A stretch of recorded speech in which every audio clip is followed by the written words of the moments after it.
कि जमीयतुल उलमा ये डिक्लेयर कर दे कि शेख आसिफ के मानने वाले उनके वोटरों से हमको के उसूल से साये की भीख मांग रहे हैं बबूल से। वाकिफ नहीं है जो लोग सफर के उसूल से, साये की भीख मांग रहे हैं बबूल से। मैं अब तक सफर में हूँ इस एतमाद पर, उभरेगी मंजिलें मेरी कदमों के धूल से। पुरजोर तालियों में इस्तेकबाल करें हमारे लीडर का।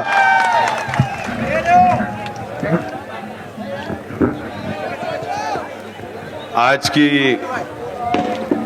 मीटिंग के सदर मोहतरम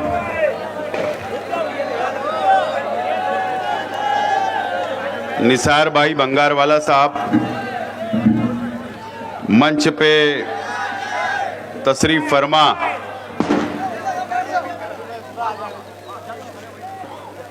तमामी जिम्मेदारान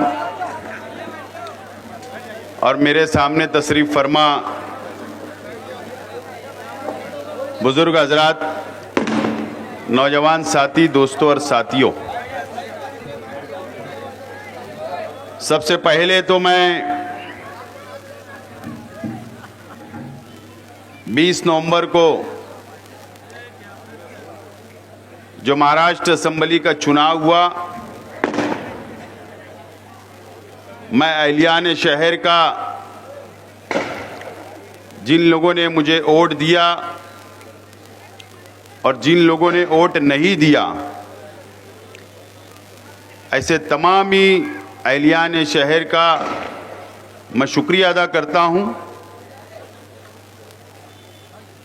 और तमाम ही हमारे कार्यकर्ताओं का, जिम्मेदारान का, मुकर्रिर हजरात का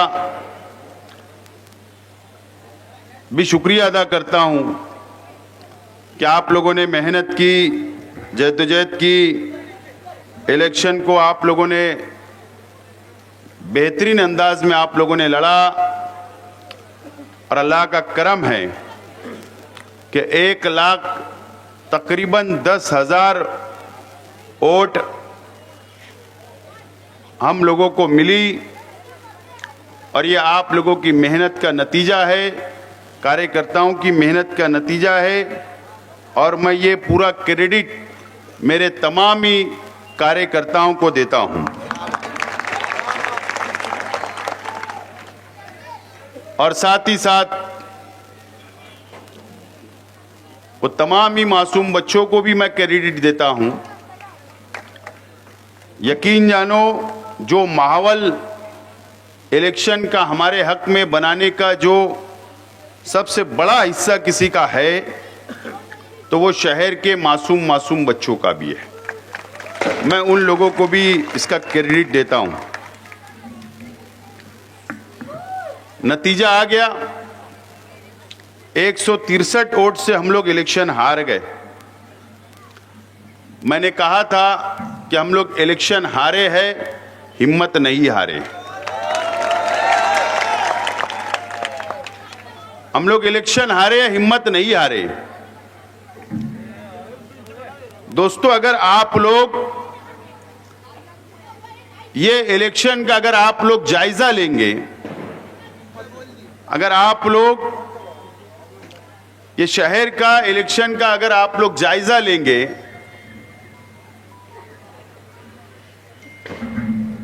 और अगर आप लोग नतीजे पे पहुंचेंगे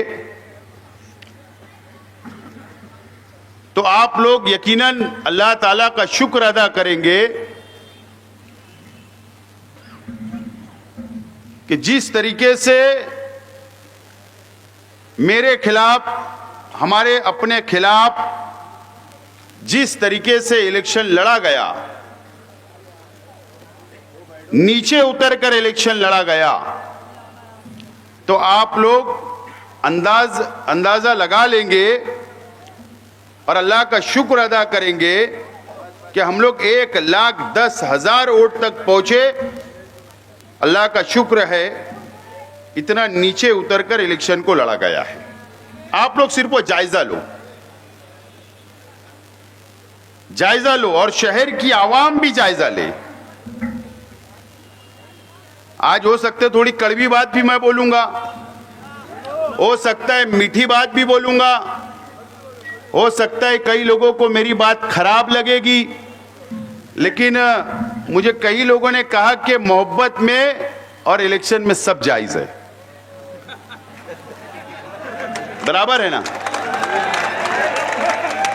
मोहब्बत में और इलेक्शन में सब जायज है। इलेक्शन के वोटिंग के 2 दिन पहले कई वीडियो ऑडियो वायरल हुई, तो मोहब्बत वाली थी ना? तो लोगों ने उसको भी माना नहीं, तो इसका मतलब मोहब्बत में और जंग में सब जायज है।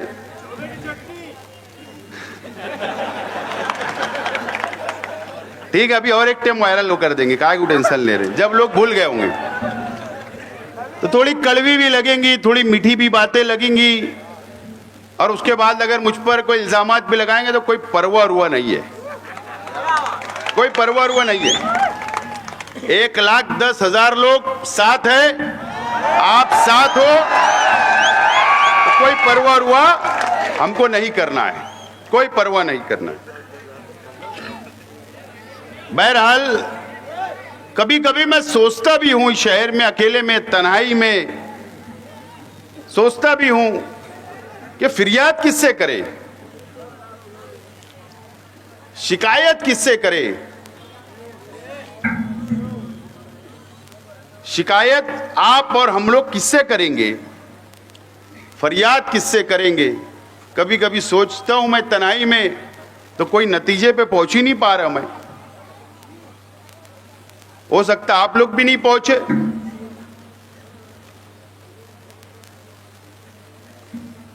सच्चाई है, आप लोग पूरा जायजा लो, इस इलेक्शन का पूरा जायजा लो।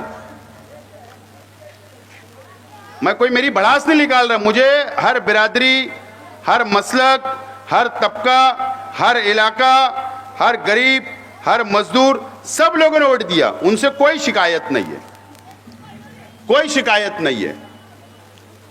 लेकिन आप जायजा लेंगे तो आप लोग भी ये सोचेंगे कि सही बात है यार, हमने फरियाद किससे करना। मैंने तो सुना है कि उल्मा के पीछे चलो, उल्मा की बातों को मानो, उनके फैसलों को मानो। तकरीरें तो बहुत हुई, लेकिन अगर कोई आलिम हमारे मुखालिफ है और वो अगर ऐसी गिरी हुई हरकत अगर कर रहा है, तो फिर फरियाद हमने कहां लेकर जाना। अगर उसके बारे में भी कोई फतवा होगा तो हमें दे दो, ताकि हमको आइंदा उसके ऊपर चलने के लिए काम आएगा, काम आएगा। अब अगर सुन्नी कोई मुफ्ती का फतवा लूंगा तो देवबंदी बोलेगा मैं नहीं मान रहा, अगर देवबंदी मुफ्ती का फतवा लूंगा तो सुन्नी भाई बोलेंगे हम नहीं मानेंगे। तो ये मसला खड़ा हो जाएगा। बहरहाल आप लोग अंदाजा लगाओ, इलेक्शन डिक्लेयर हुआ, आचार संहिता लगी, उस वक्त आचार संहिता लग चुकी थी, नोटिफिकेशन नहीं निकला था, नोटिफिकेशन नहीं निकला था, आचार संहिता लग गई थी।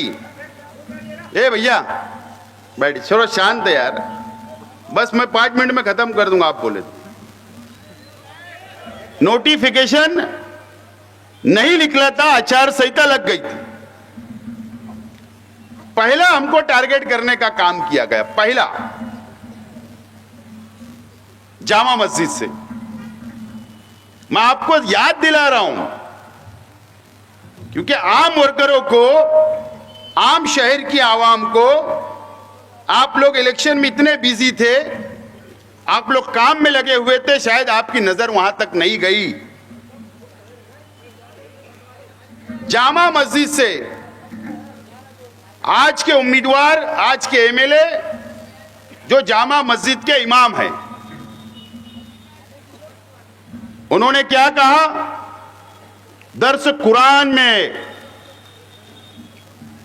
मस्जिद के मिंबर के आगे दर्स कुरान चल रहा है, मस्जिद में कुरान शरीफ, अल्लाह की किताब सामने है। किसी ने सवाल किया तो क्या कहा कि शेख रशीद फटी हुई कमीज पहनकर आया था, खालिद हाजी का नाम लिया गया। बोले उनको तो बताता हूं, या और क्या क्या उन्होंने कहा।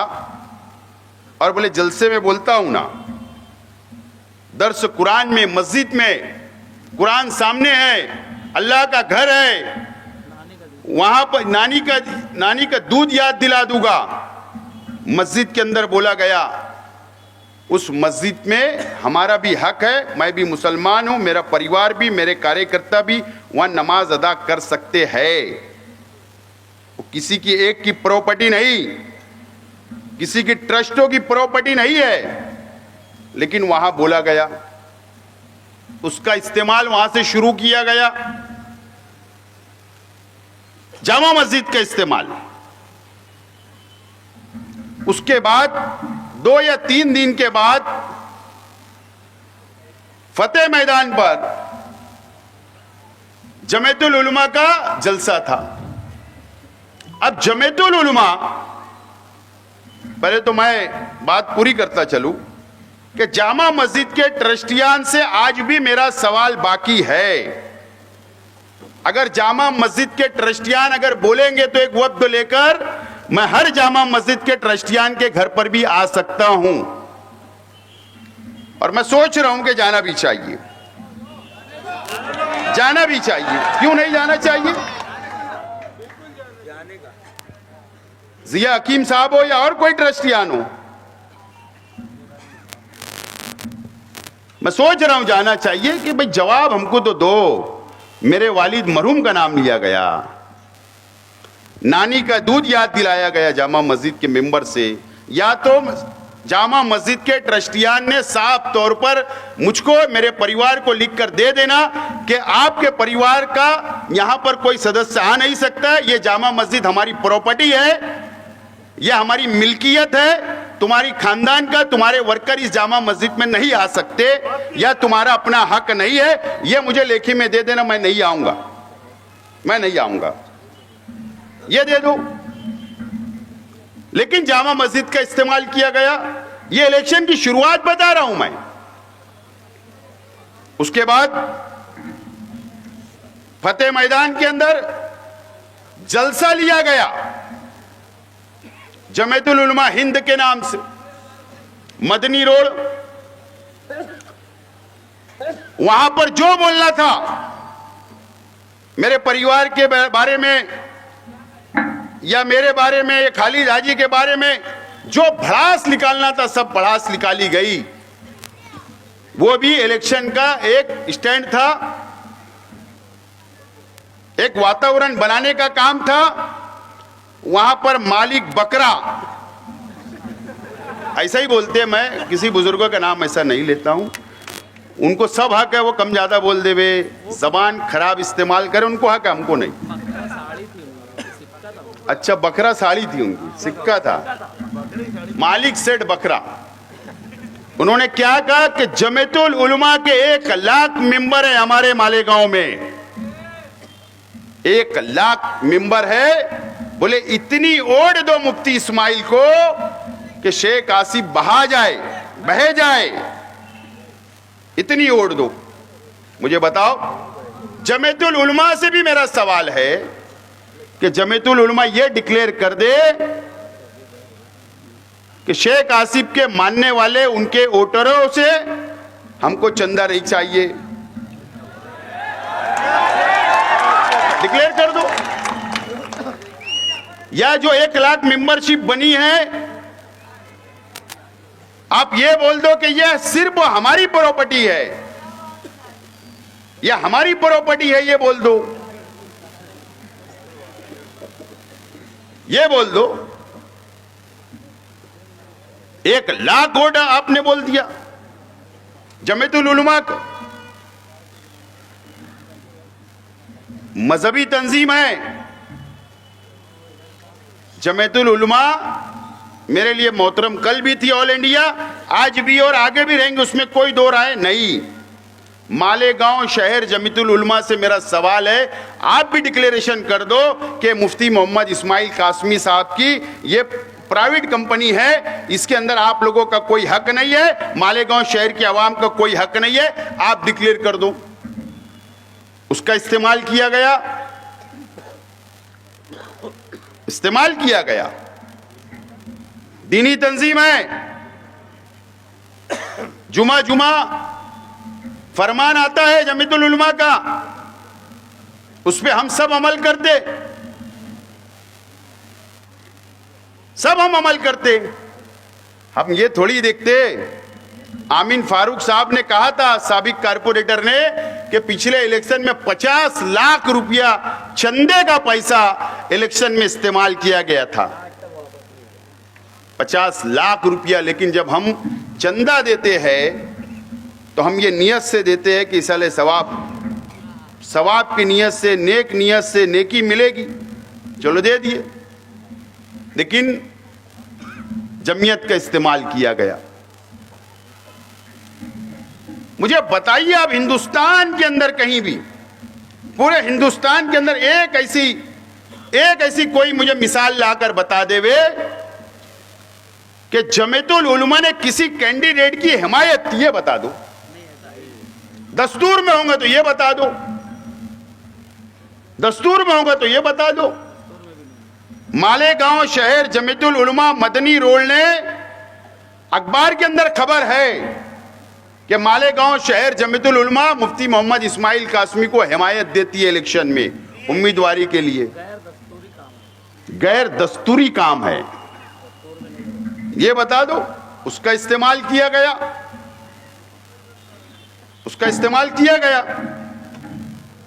दीनी तंजीम का इस्तेमाल हुआ। उसके बाद हमारे पास सब वीडियो है।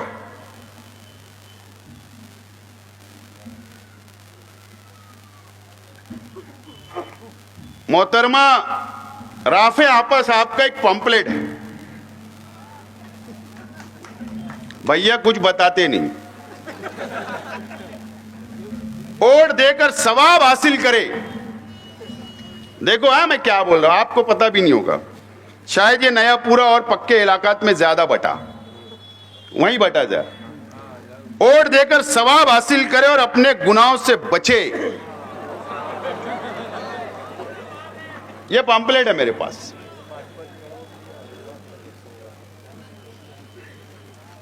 मां बहनों से भी खास तौर पर अपील की गई, वोट देना क्यों जरूरी। पहला सवाब, वोट एक किस्म की गवाही है, पहला सवाब। दूसरा सवाब, वोट देना एक सिफारिश भी है। तीसरा सवाब, वोट देना एक जिम्मेदारी भी है, जिम्मेदार बनाना भी है। पैसा लेकर वोट देना हराम भी है। ये पंपलेट राफे आपा साहिबा ने तकसीम की। बात समझ रहे, ये भी इस्तेमाल किया गया, सवाब और गुनाह के तौर से ये बताया गया।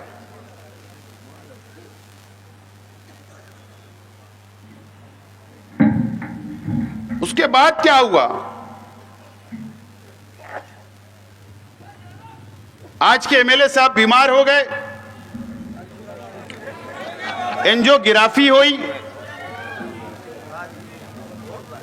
उसके बाद शहर में मां बहनों को जमा करके दुआए मजलिस की गई। आज के एमएलए साहब की लड़की का वीडियो और ऑडियो दोनों हमारे पास मौजूद है, किला खंदक का। दुआ करते करते लास्ट में खड़े रह के तकरीर, वोट देने की अपील की गई, वोट देने की अपील की गई। ये मजहब का सहारा लिया गया।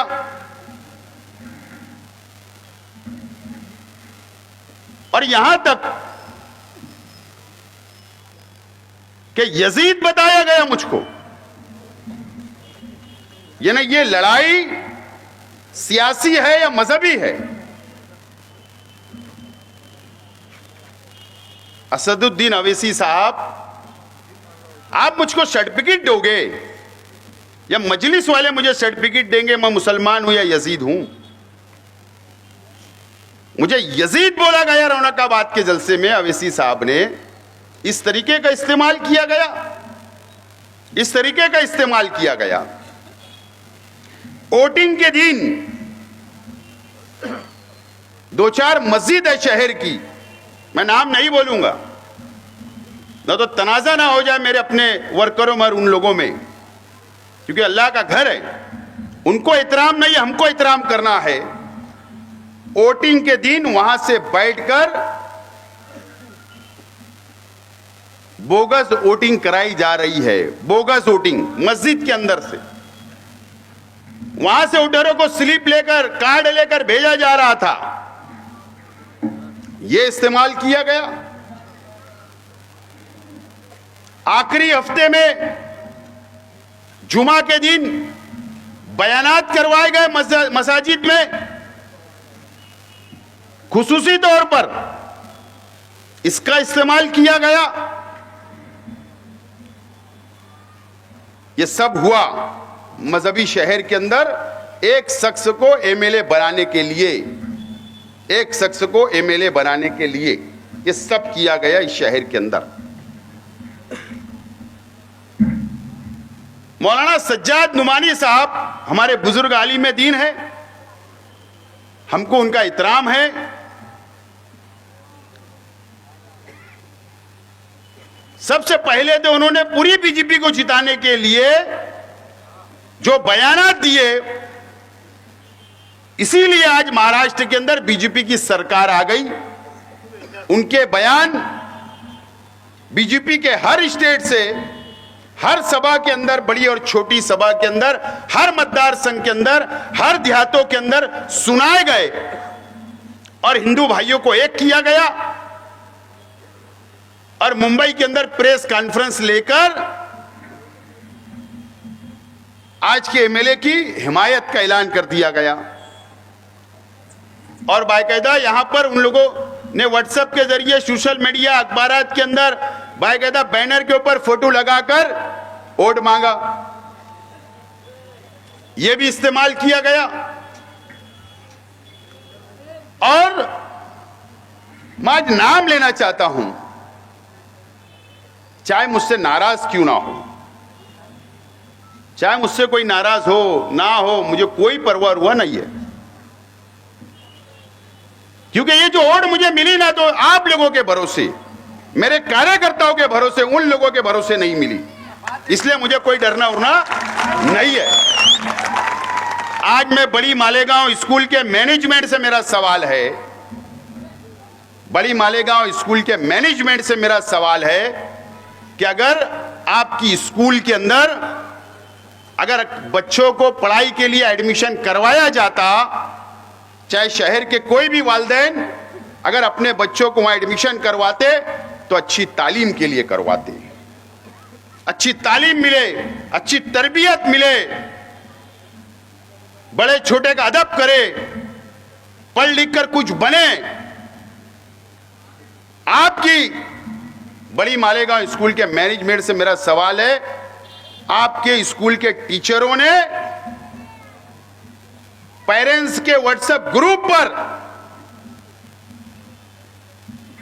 आज के एमएलए के लिए वोट मांगी गई, इसका जवाब कौन देगा? कौन जवाब देगा?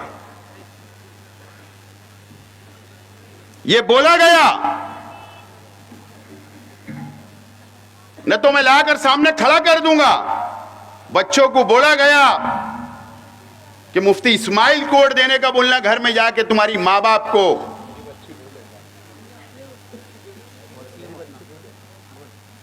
ये पीछे खड़े वसीम भाई, इनकी बच्ची भी है, बोला गया। और अगर बोले मुफ्ती इस्माइल चुन कर आ जाएंगे तो आप स्कूल आना मत, छुट्टी मनाना, और जो अगर शेख आसिफ को वोट देंगे तो इसको स्कूल आना रहेगा। मुझे बताइए, वो प्रचार का अड्डा है क्या? यह तरबियत दी जा रही है कि आपकी स्कूल में? मैनेजमेंट से मेरी गुजारिश है, तहकीक करो, सस्पेंड करो, कार्रवाई करो। अगर आप कार्रवाई नहीं करोगे तो बाहालत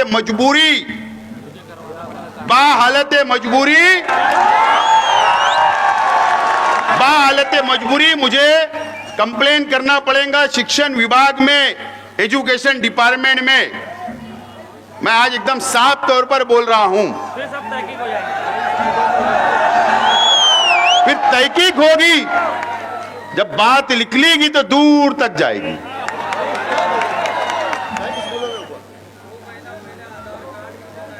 और अभी मैं सब स्कूलों को लेटर भेजने वाला हूं। तुम 3-4 महीना पहले, 6 महीना पहले बच्चों से आधार कार्ड,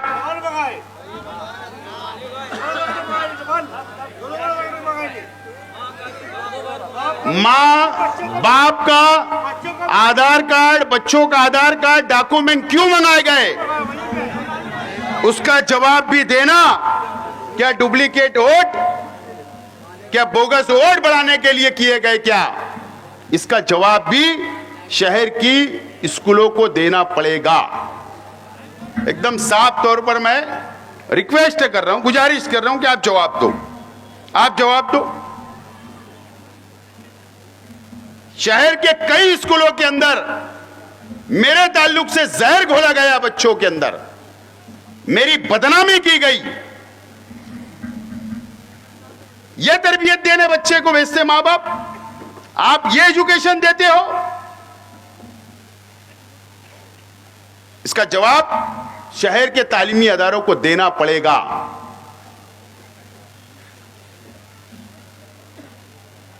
माफी के साथ बोल रहा हूं, देना पड़ेगा। अगर आप नहीं दिए तो बाहालत मजबूरी मुझे जवाब कानून के मुताबिक मांगना पड़ेगा, कानून के मुताबिक मुझे मांगना पड़ेगा। अब सवाल यह है,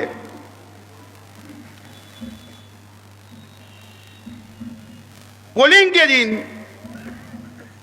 टेबल लगाकर शहर के कई इमाम, कई बोल रहा हूं, बहुत पूरे नहीं मैं बोल रहा हूं, माफी के साथ चंद इमाम, अगर कोई मुझसे सवाल करेगा तो मैं फोटो देने के लिए तैयार रहूंगा, गमछा डालकर,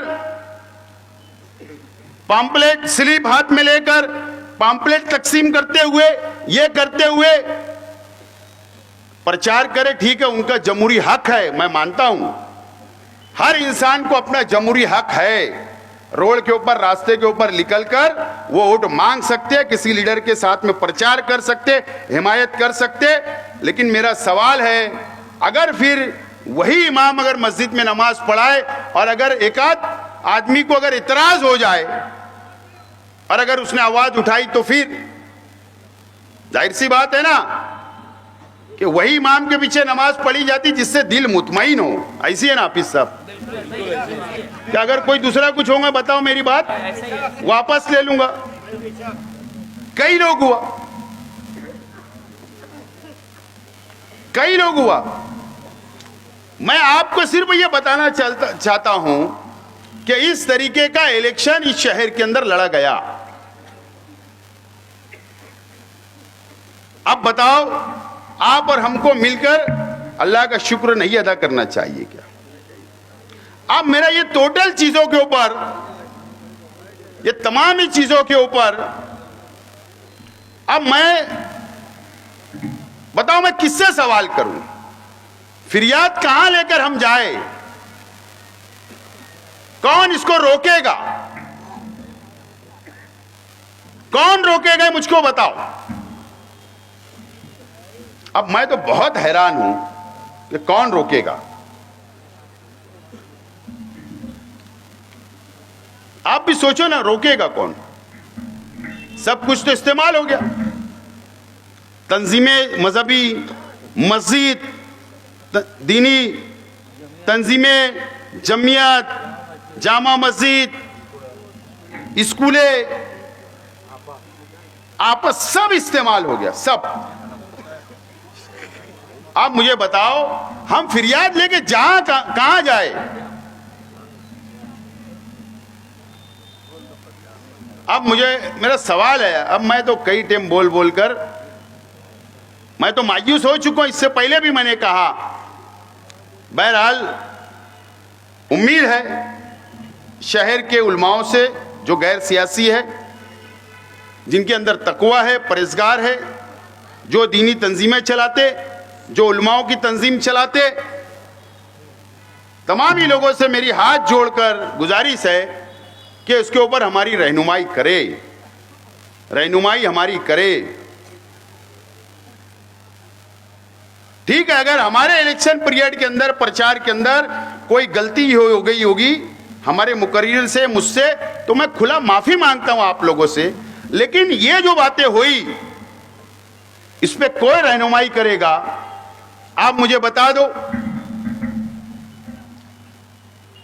कौन रहनुमाई करेगा? ये सवाल मैं छोड़ रहा हूं शहर के सामने, संजीदा लोग के सामने,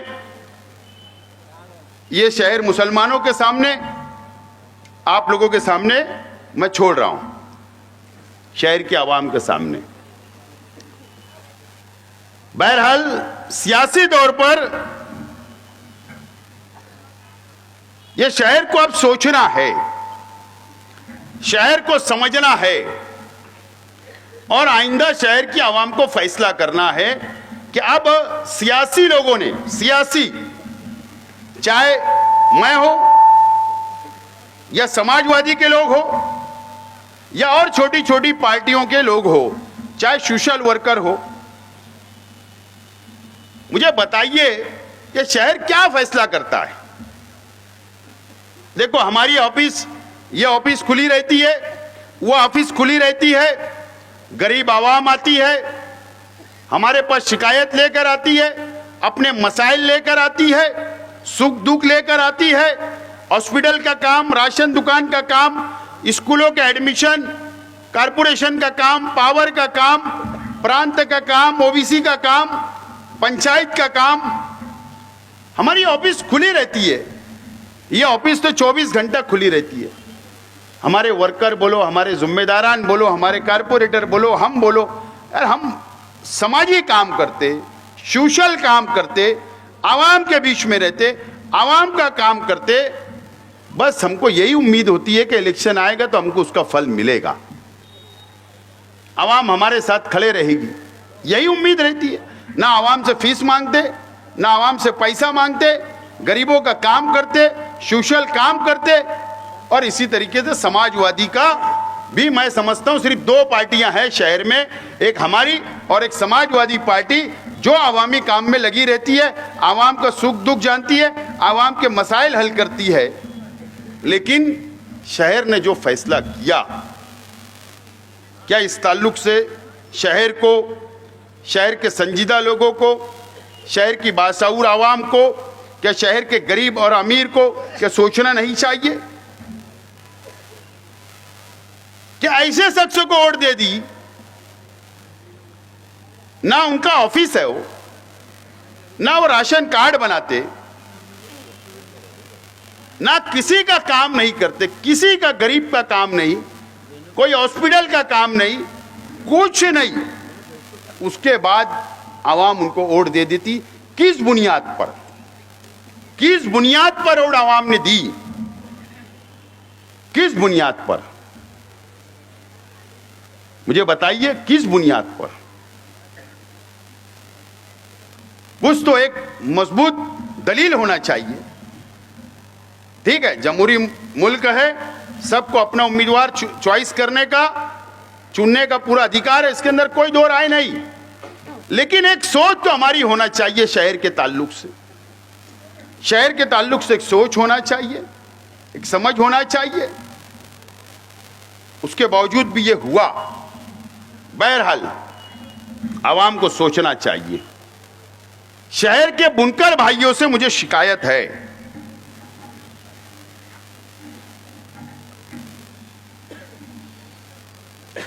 75% बुनकर भाइयों से शिकायत है, 75%, 25% से नहीं। मुझे बताइए, मुझको ऐसा लगने लगा, माफ करना, कि भाई हमारे बुनकर भाई नहीं चाहते कि हम सनत तरक्की करें,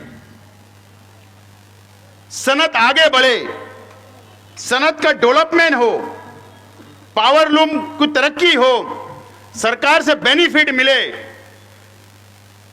मुझे ऐसा लगा इस इलेक्शन में कि 75% बुनकर भाई को नापसंद है, वो चाहते हैं जैसे हमें उसको रहने दो। ओके, आप लोग चाहते हो, ठीक है, हम आइंदा खामोश बैठेंगे, खामोश बैठेंगे। लेकिन ये तो कम से कम सोचना चाहिए था कि यार 5 साल पावर के मसाइल किसने हल करवाया? 2 ही पार्टियां थी, मैं और समाजवादी थे। मैं इसलिए उनका जिक्र कर रहा हूं कि देखो, जो चीज दिखती है उसको कबूल करना चाहिए। कई लोग उनके पास भी जाते थे, वो भी लेकर जाते थे, मैं भी लेकर जाता था। मैं भी मंत्रालय तक सीढ़ियां चला, रईस शेख को उन्होंने भी बुलाया, मीटिंगें ली, अभ्यास कमेटी, स्टडी कमेटी बनी, बुनकरों का मसाइल सुने, मंत्रालय में गए, वहां मीटिंग लगाई उन लोगों ने भी। असेंबली के अंदर रईस शेख ने कहा, मैंने मीटिंग लगाई, मैंने वहां पर अजीत दादा पवार के पास मीटिंग लगाई, मसले हल हुए, हो मसाइल हल हुए, मसाइल हल हुए। मुझे बताओ, ठीक है, मुझे भी तो 1,10,000 वोट मिला, उन लोगों के दिल पर क्या गुजर रही होगी, वो क्या सोच रहे होंगे, या उनके लीडरान जो मालेगांव के बुनकरों के लिए अबू आसिम आजमी या रईस शेख ने जो आवाज उठाई, बताओ वो दोनों एमएलए क्या सोच रहे होंगे कि जो बुनकर शहर से, पावरलूम सिटी से के ताल्लुक से हमने वहां आवाज उठाई, आज हमारी पार्टी को इतना कम वोट मिला, क्या सोच रहे होंगे मुझे बताइए। हमने उनका हक अदा नहीं किया, ना मेरा हक अदा हुआ। बताओ कि यही हमारी शरीयत है, यही तहजीब है, यही हमारा किसी का शुक्रिया अदा करने का यही तरीका है। जो आदमी ने कुछ नहीं किया, 5 साल कुछ नहीं किया, किस बुनियाद पर वोट बुनकर भाइयों ने भी दिया, मैं भी सोच रहा हूं, समझ रहा हूं। बहरहाल शिकायत जरूर है और वो शिकायत रहेगी। बहरहाल ये बात पे तो, नतीजे पे तो पहुंचा हूं मैं कि बुनकर भाई भी ये शहर की सनत को तरक्की नहीं चाहते, नहीं चाहते, नहीं चाहते। ये बात भी मैंने नतीजे पे मैं पहुंचा हूं। बहरहाल ये तमाम ही चीजें, ये शहर को बहुत संजीदगी से फैसला करना है, समझना है और आगे बढ़ना है। ये बात आप लोगों को, हम लोगों को समझना है। देखो, महाराष्ट्र के अंदर बीजेपी की सरकार बन रही है, 137 एमएलए सिर्फ और सिर्फ बीजेपी के साथ है, बीजेपी के 137 सरकार बनाने 145 एमएलए लगते हैं, सिर्फ वजीर आला बनने, सरकार बनाने सिर्फ और सिर्फ 145 एमएलए जिसके साथ रहेंगे उसका वजीर आला रहता, उसकी सरकार रहती है। 137 पहुंच चुके हैं। राष्ट्रवादी कांग्रेस अजीत दादा पवार साहब के 41 एमएलए मिला लो, शिंदे साहब के 57 एमएलए मिला लो, कहां आंकड़ा गया, कहां पर आंकड़ा चला गया? 238 या कुछ 36, 236 की मेजॉरिटी, फुल बम्पर मेजॉरिटी के अंदर सरकार बनने जा रही है। बम्पर मेजॉरिटी में सरकार बनने जा रही है। एक एमआईएम, 2 समाजवादी, कांग्रेस के 3, कांग्रेस के कुछ 10 या 12 है, 16, उद्धव ठाकरे के 20, राष्ट्रवादी शरद पवार साहब के 10। ये 3-4 पार्टियां भी मिलाकर 50 का आंकड़ा क्रॉस नहीं कर रही, 50 भी नहीं हो रहे। अपोजिशन लीडर भी नहीं बन रहा है। 5 साल अपोजिशन लीडर नहीं रहेगा महाराष्ट्र के अंदर, जो आवाज उठाए, आवाज, बिना अपोजिशन लीडर की सरकार बनने जा रही है। बिना अपोजिशन लीडर की। यह क्यों हुआ, यह आप लोगों को समझना है, महाराष्ट्र के मुसलमानों को समझना है, इस शहर के मुसलमानों को समझना है कि इस तरीके की सरकार आ रही है। अब नुमाइंदगी कौन करेगा, तामीरी काम कौन करेगा, कौन तामीरी काम करेगा, यह शहर को और महाराष्ट्र के मुसलमानों को सोचने का वक्त आ गया है। बहरहाल मैंने सुना कि आज के एमएलए साहब सरदार नगर की उनकी ऑफिस के ऊपर पुलिस को दम दे रहे थे।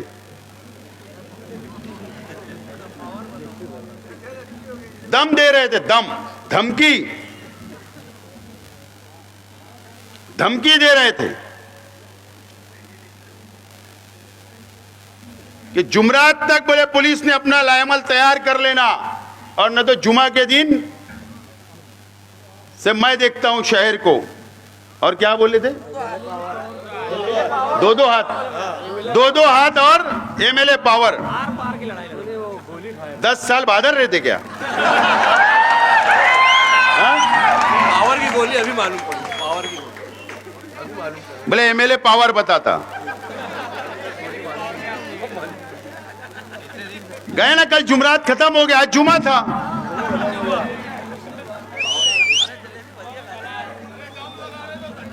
पुलिस को धमकी देना,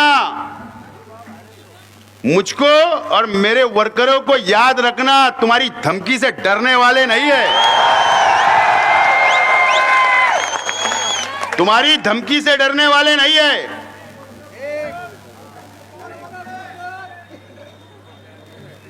और पुलिस डिपार्टमेंट से भी मेरी रिक्वेस्ट है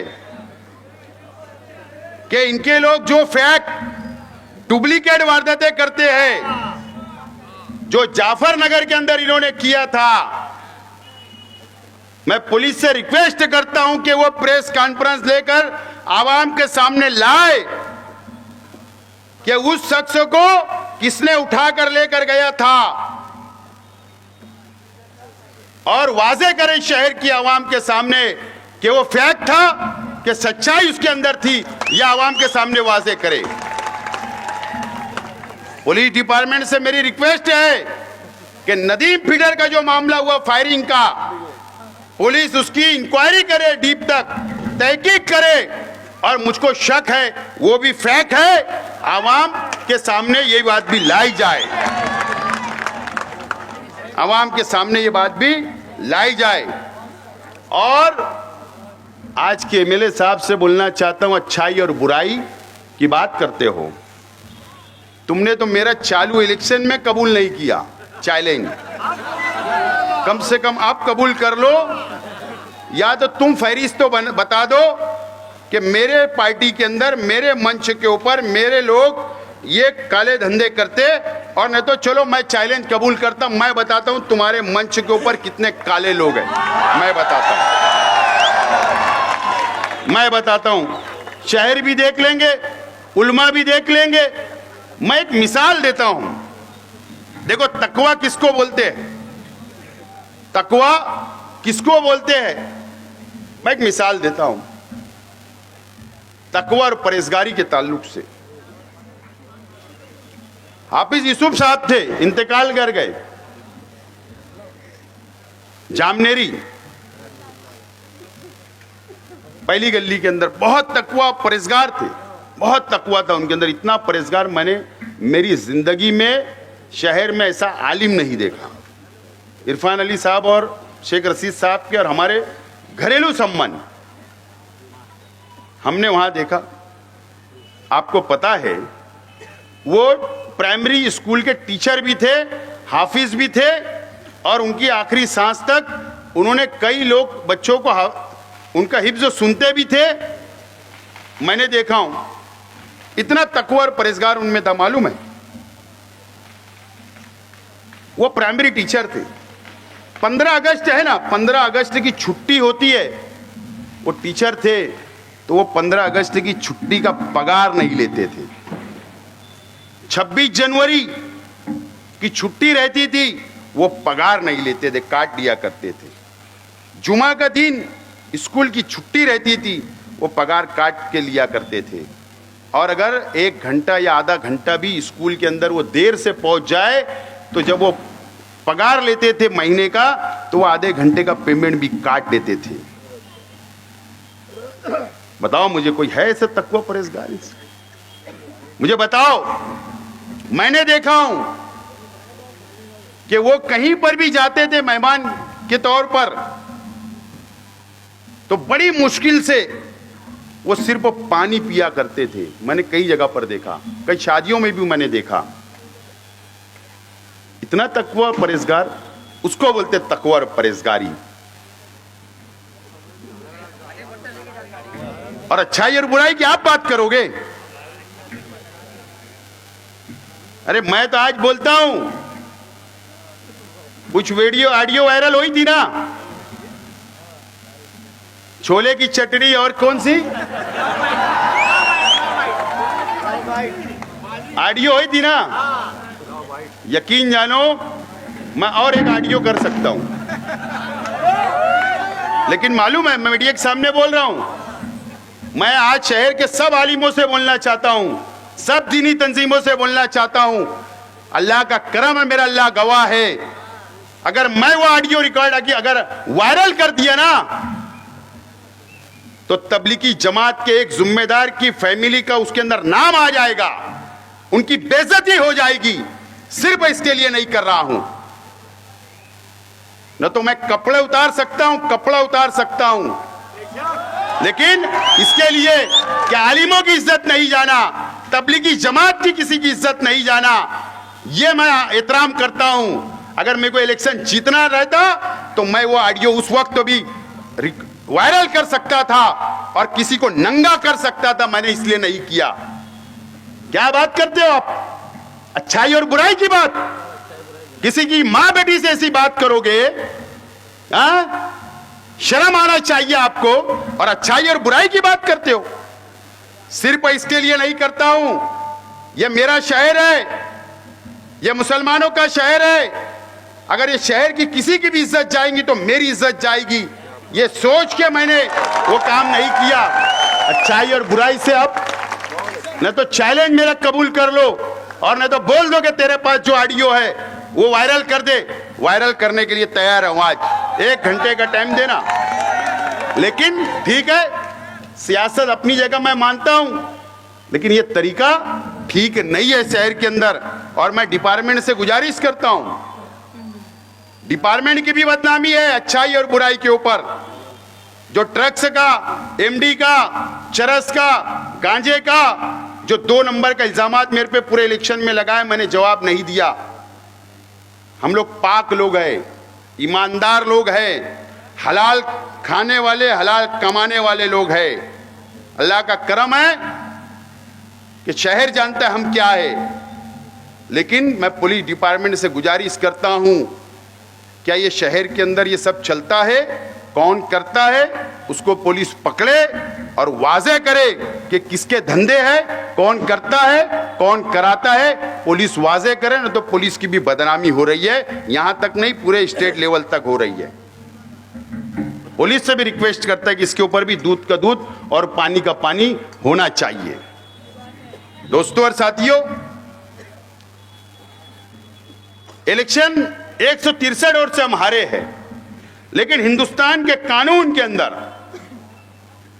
सुप्रीम कोर्ट का एक जजमेंट है, सुप्रीम कोर्ट का एक फैसला है। फैसला साफ तौर पर है कि इलेक्शन में मजहब का इस्तेमाल नहीं किया जा सकता।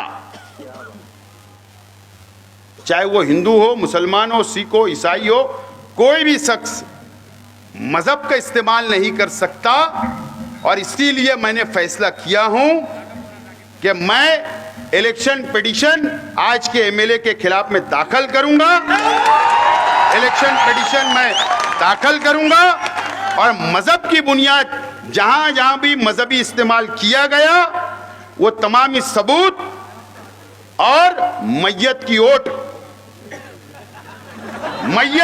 जो गिरी और कई सबूत मेरे पास है, वो सबूत के साथ आज मैं ऐलान करता हूं कि मैं इलेक्शन पिटीशन दाखिल करूंगा आज के एमएलए के खिलाफ। आज के इलेक्शन असेंबली के मालेगांव सेंट्रल असेंबली हल्का 1 से 14 के जो इलेक्शन हुआ उसके खिलाफ मैं इलेक्शन पिटीशन में दाखिल करने वाला हूं। मैंने फैसला किया हूं।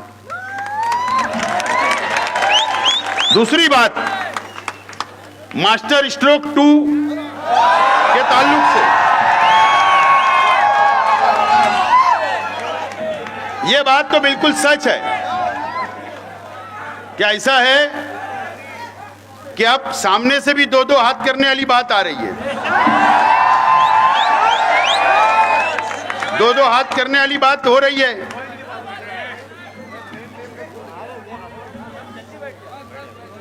दो हाथ।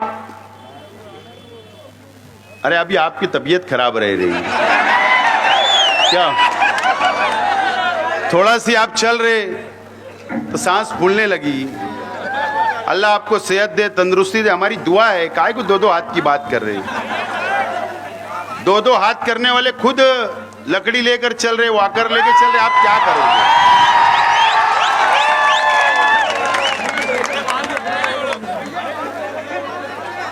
काहे के लिए 2-2 हाथ की बात कर रहे हैं? हम उस रास्ते पे नहीं जाना चाहते। अगर आप सोचेंगे कि हम दबा लेंगे, हम डरा लेंगे, हम धमका लेंगे, वो दिन पूर्वे, वो दिन पूर्वे। ये तो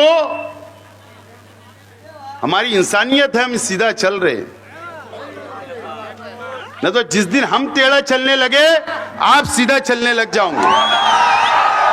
लेकिन हम ये रास्ते पे नहीं जाना चाहते। 2-2 हाथ की बात हमसे मत करो, हमसे मत करो। और हम लड़ाई झगड़ा नहीं चाहते। गुंडागर्दी की बात मुझे बताओ, इलेक्शन के बाद से कितने हुए? पेटी बंद हुई क्या? जिस दिन अगर मैं घर के बाहर नहीं निकलता था ना, मैं इलेक्शन हारने के बाद दूसरे दिन जब बाहर निकला घर के तो कुछ नहीं हुआ, और न तो मैं घर में बैठा रहता तो समझ बन जाती थी। लेकिन मैं घर से बाहर निकला, मेरे चाहने वालों को समझाया बुझाया, उनको मैंने उनको हौसला दिया, तो ये शहर शांति से है। हम शांति पसंद लोग हैं, अमन पसंद लोग हैं। उसके बाद भी कंप्लेन, मालेगांव पुलिस वालों की कंप्लेन कर रहे। मैं निकला, गुरुवार वार्ड में बड़ी हजारों लोग लग गए, रोड पे आ गए मेरा इस्तेकबाल करने के लिए। घबराहट होने लगी। आईजी को फोन, डीजी को फोन, जिला एसपी साहब को फोन। वो शेख आसिफ निकल रहा गांव में, उसको रोको रोको। क्या तमाशा! वो बेचारों को ऊपर से ये इनको फोन, शेख आसिफ।